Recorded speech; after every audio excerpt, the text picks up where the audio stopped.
Placard తిప్పట్టుకోండి, చూపించండి placard. Yes, drone is also ready. చూడండి. ఓకే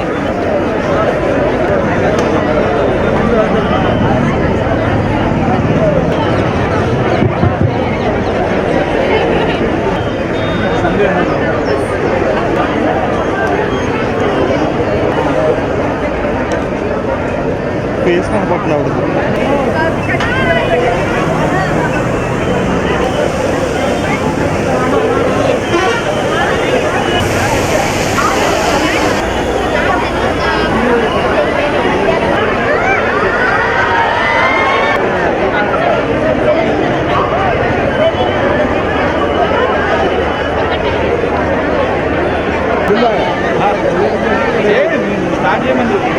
మా పట్ల చేస్తున్నారమ్మా.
Administrators, please form a line.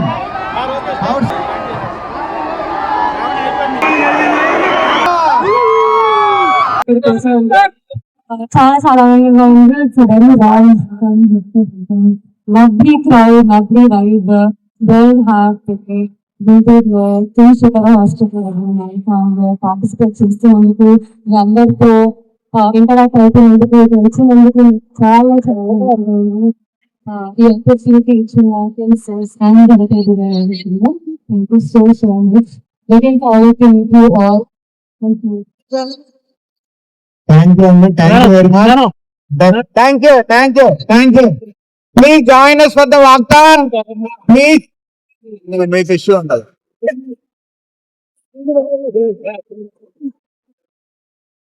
Brand ambassador గా ఉండాలి, మీరు మంచి సినిమాలు రావాలి, మీరు మంచి స్టార్ అవ్వాలని మా అందరి తరఫున మేము భగవంతుని కోరుకుంటున్నాం. Thank you. Please give a big clap. Please.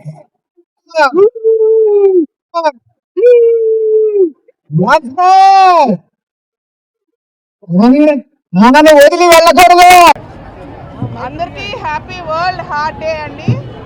29 September మనందరం వరల్డ్ వైడ్గా వరల్డ్ హార్ట్ డే అనేది సెలబ్రేట్ చేసుకుంటాం. ఏదైనా మనం పండగలు ఎలా సెలబ్రేట్ చేసుకుంటామో, మన కల్చర్ ఎలా ప్రాపగేట్ చేసుకుంటామో, అలాగే ఈ వరల్డ్ హార్ట్ డే అనేది కూడా గుండె జబ్బుల నివారణ కోసం మనం ప్రాక్టీస్ చేస్తూ ఉంటాం.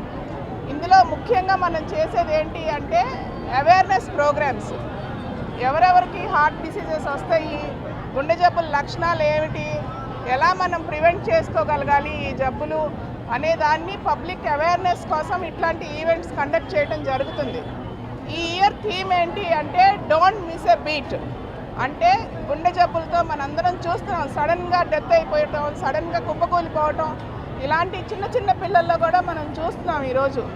ఇలాంటివి జరగకుండా ఉండాలి, ఒక్క మనిషిని కూడా మనం కోల్పోకూడదు అనేది డోంట్ మిస్ ఏ బీట్ అనే అర్థం.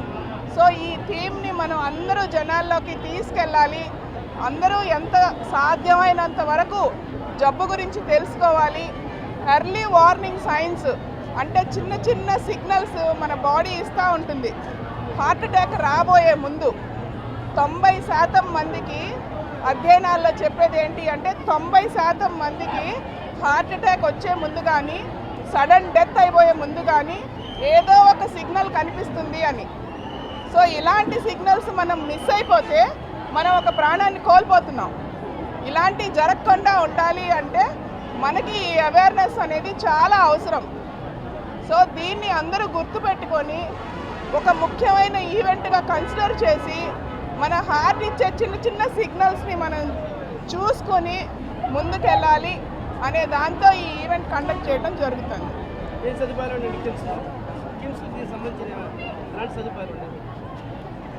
కిమ్స్ హాస్పిటల్లో ఉండే సదుపాయాలు ఈసీజీ, ఎకో, ట్రెడ్మిల్, ఇలా యాంజియోగ్రామ్ చేయటము, ఏఐ టెక్నాలజీతో మనం నెక్స్ట్ ఇంకా ఏమన్నా చాలా ట్రీట్మెంట్స్, అడ్వాన్స్డ్ మెషినరీ ఉన్నాయి. కానీ ఇవాళ దాని గురించి అయితే కాదు, బేసిక్గా మన ఇంట్లో మనం హార్ట్ డిసీజెస్ని ప్రివెంట్ చేసుకోవాలి, ముందస్తుగా మనం ఎలా రికగ్నైజ్ చేయాలి అనే అవేర్నెస్ కోసం ఈ ఈవెంట్ అనేది చేయడం జరుగుతుంది. చెప్పేది ఏంటి అంటే అండి, సరే ఇవన్నీ చెప్పాము, ఎలా ప్రివెంట్ చేయాలి అనేది అడిగారు. సో ఎలా ప్రివెంట్ చేయాలి అంటే ఎలా మనం ప్రివెన్షన్ ఆస్పెక్ట్లోకి వెళ్ళాము, ఎలా ప్రివెంట్ చేయాలి అంటే ముఖ్యంగా 4 పాయింట్స్ అండి. మోస్ట్ ఇంపార్టెంట్ మన డైట్. రోజు మనం తినే పదార్థాలు ఎలాంటివి తింటున్నాము, వీటిలో వచ్చే ప్రాబ్లమ్స్ ఏంటి అనేది ఖచ్చితంగా చూసుకోవాలి.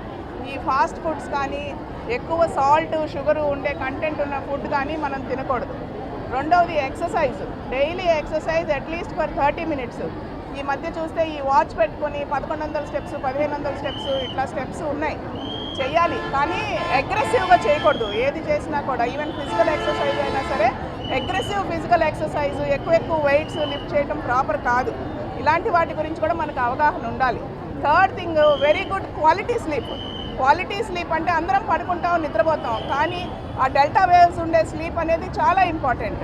సో అలాంటి క్వాలిటీ స్లీప్ అనేది ప్రతి ఒక్కరికి ఉండాలి. ఫోర్త్ పాయింట్, స్ట్రెస్ లేకుండా ఉండటం. మన పనిలో అందరికీ ఒత్తిడి ఉంది, కానీ ఆ ఒత్తిడిని మన బాడీ ఎంత తీసుకుంటుంది అనేది ఇంపార్టెంట్. ఆ ఒత్తిడి తీసుకోకుండా ఉండాలి అంటే మనం ఏం చేయాలి? యోగా, మెడిటేషను ఇట్లాంటివి చేయటం వల్ల మనం హార్ట్ డిసీజెస్ ఖచ్చితంగా ప్రివెంట్ చేయగలం.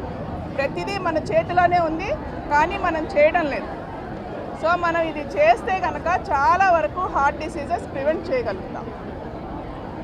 ముఖ్యంగా ఇంకొకటి, ఇందాక అడిగిన క్వశ్చన్ ఇంకొకటి ఏంటి అంటే హార్ట్ అటాక్ వార్నింగ్ సైన్స్ కనిపిస్తే మేమేం చేయాలి అని. సో వార్నింగ్ సైన్స్ ఏంటి అంటే ఎడం చేయి భుజం నొప్పిగా, అందరూ అనుకునేది ఏంటి, ఛాతీ మధ్య భాగంలో బాగా పెయిన్ వస్తే అదే హార్ట్ అటాక్ అనుకుంటారు. కాదు. వార్నింగ్ బెల్స్ ఏంటి, సింపుల్ వార్నింగ్ బెల్స్ ఉంటాయి కొన్ని. ఏంటి, only left arm pain, only దవడల నొప్పులు వస్తే డెంటిస్ట్ దగ్గరికి వెళ్తారు. కాదు, ఓన్లీ దవడల నొప్పులు రావచ్చు, గొంతులో నొప్పి రావచ్చు, ఈవెన్ చెవి కింద భాగంలో నొప్పి రావచ్చు, పై పొట్టలో నొప్పి, గ్యాస్ నొప్పి. ఇది కామన్గా మనం వింటాము. ఈవెన్ డాక్టర్స్ కూడా మిస్లీడ్ అవుతారు దీనికి. సో ఆ గ్యాస్ నొప్పి కానీ ఇలాంటి వార్నింగ్ సైన్స్ ఉన్న టైంలోనే మనం ఈసీజీ తీయించుకోవాలి. ఈసీజీలో 100% మనం డిసీజ్ ఎక్స్క్లూడ్ చేయగలమా అంటే కాదు, కాకపోతే పికప్ చేయగలుగుతాం. మనం మిస్ అవ్వకుండా అట్లీస్ట్ పికప్ చేయగలుగుతాం. 2 ఈసీజీలు తీస్తే వాటిట్లో కూడా ప్రాబ్లం లేదు అనుకుంటే కొన్ని బ్లడ్ టెస్ట్లు ఉంటాయి, అవి కూడా చూసుకొని మనకి తెలిసిన ఫ్యామిలీ డాక్టర్ దగ్గరికి మనం వెళ్ళి చెకప్ చేయించుకోవటం అనేది వెరీ వెరీ వెరీ ఇంపార్టెంట్. అలాగే హార్ట్ అటాక్ వచ్చిన తర్వాత ప్రైమరీ యాంజియోప్లాస్టీ అని ఉంటుంది. అది మనం వితిన్ 1 hour to 3 hours మధ్యలో చేస్తేనే దానికి 100% రిజల్ట్ అనేది ఉంటుంది. టైం గడిచే కొద్దీ మజిల్ డ్యామేజ్ అయిపోతూ ఉంటుంది. ఆ తర్వాత 24 hours తర్వాత రీచ్ అయితే ఏ డాక్టర్ చేయగలిగింది ఏమీ ఉండదు. హార్ట్ మజిల్ అనేది మళ్ళీ రీజనరేట్ అవ్వదు. పేషెంట్స్ వచ్చి అడుగుతూ ఉంటారు, మీరు చాలా గొప్ప హాస్పిటల్ కదా, చనిపోబోయే మొత్తం మజిలంతా డ్యామేజ్ అయిపోయిన తర్వాత వచ్చి మీ గొప్ప హాస్పిటల్, మీ దగ్గర ఇంత మెషినరీ ఉందన్నారు, మనిషిని కాపాడలేరా అంటారు. కానీ ఎటువంటి వాళ్ళకైనా సరే అది అసాధ్యం. గుండె మొత్తం డ్యామేజ్ అయిన తర్వాత దాన్ని మళ్ళీ రికవర్ చేయలేము. సో ముందస్తుగానే మనం తెలుసుకొని ఆ టైం బౌండ్లో మనం వస్తేనే ఏ డాక్టర్ అయినా 100% రిజల్ట్ ఇవ్వగలుగుతారు. సో అదర్ థింగ్స్ ఏంటి అంటే మనకి ఈవెన్ ఈ హార్ట్ స్ట్రోక్ ఒక పక్కన ఉంటే హార్ట్ ఫెయిల్యూర్ అనేది ఇంకొకటి. హార్ట్ ఫెయిల్యూర్ అంటే గుండె వీక్ అయిపోవటం. దానికి సంబంధించిన మందులు కానీ దానికి సంబంధించిన జాగ్రత్తలు కానీ తీసుకుంటే హార్ట్ ఫెయిల్యూర్ నుంచి కూడా చాలా వరకు రికవర్ అవ్వచ్చు. ఇప్పుడు చాలా కొత్త రకాల మందులు వచ్చినాయి, కొత్త రకాల ట్రీట్మెంట్లు వచ్చినాయి. వాటితో ఇంతకుముందు పంపింగ్ 30% ఉన్న వాళ్ళు కూడా 60%కి వస్తున్నారు. అందరూ వస్తున్నారని నేను చెప్పట్లేదు, కాకపోతే ఇలాంటి ట్రీట్మెంట్స్ వచ్చాక వెరీ గుడ్ రికవరీ ఉంటుంది. ఇంకా హార్ట్ ఫెయిల్ అయిపోయింది, మేము పనికిరాదు, మేము ట్రీట్మెంట్ తీసుకోకూడదు, ఇలాంటి అపోహలు పనికిరావు. ఒకసారి